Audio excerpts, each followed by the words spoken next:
Do you see him reverting away from this back three that he's playing? He will not change. He said it. No. He said he will stick to the way he plays. I mean, listen, he's had success with it. Why will he come now and change? He said it from day one. I will not change the way I play. I will make sure that I get the players to buy into the way I want to play. They have to understand that this is the way I play. So they have to play the way I play. So it's a, you know, it's a tough decision. But I see him being successful at Manchester United. But right now, it's all dark and gloom for him at Manchester. It's raining, and it's not winning games. So. The true Manchester experience, let's put it that way. Welcome to the Premier League. Welcome to the Premier League. But not having the players to play that system, Gary, is then persisting with it. Is that not a case of round pegs and square holes, or the other way around? Well, players have to be adaptable as well. You know, the principles of football are the same wherever you play on the park. But I saw Manchester United players today misplacing passes. So, you know, that's a basic skill. I saw players miscontrolling the ball, and of course everybody makes mistakes, but I think they do have enough quality within that squad to fill the spots in the formation that Amorim wants to play. But he hasn't been there long enough to spend enough time on the training part with players. I think the number of changes for each game has been because he's still trying to work out who should play where. You know, he's having to decide who's going to play where in games, whereas if you come in and have a full pre-season, all those decisions are made for you in pre-season, so that come the first game, you've basically got it sorted out.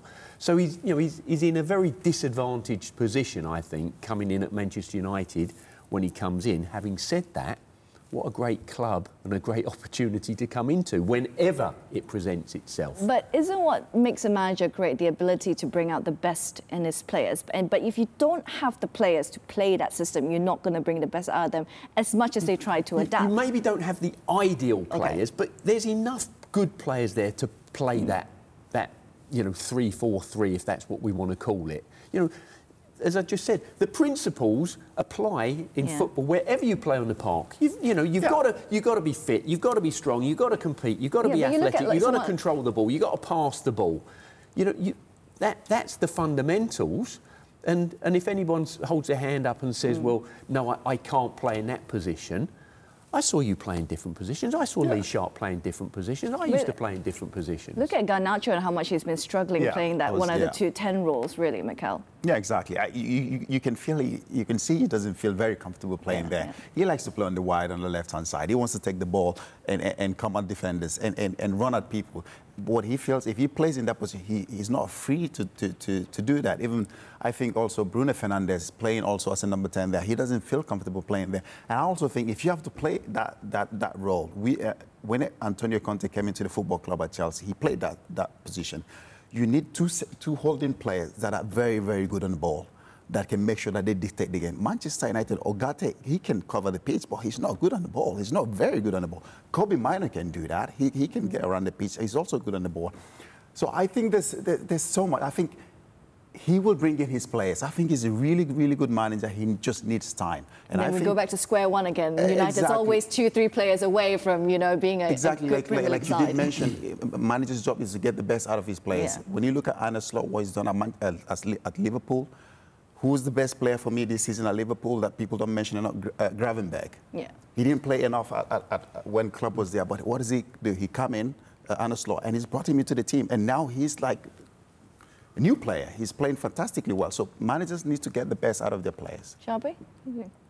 Well, I think they've got a lot of good players there. I think there's some players that probably won't be there in the summer.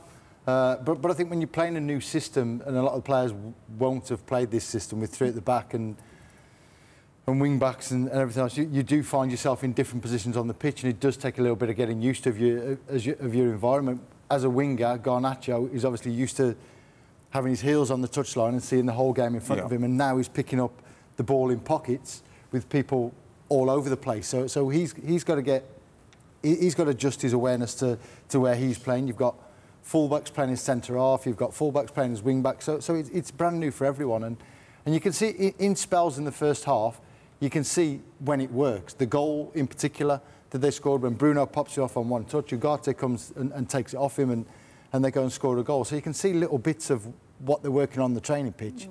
It is just going to take time, and it is going to take another couple of players to come in specialised positions that are used to playing there that the manager's going to look for. But he said it's going to be a tough run and it's going to be difficult and people are going to find them out at times.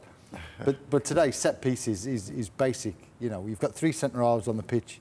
You should be able to clear set pieces. Gary, I feel like you have something to say there. No, I'm just thinking that some people in the studio are maybe making up excuses for players. You know, players have to deliver on the park. It's as simple as that. And too many Manchester United players, too many times this season, haven't delivered, regardless of where they've played.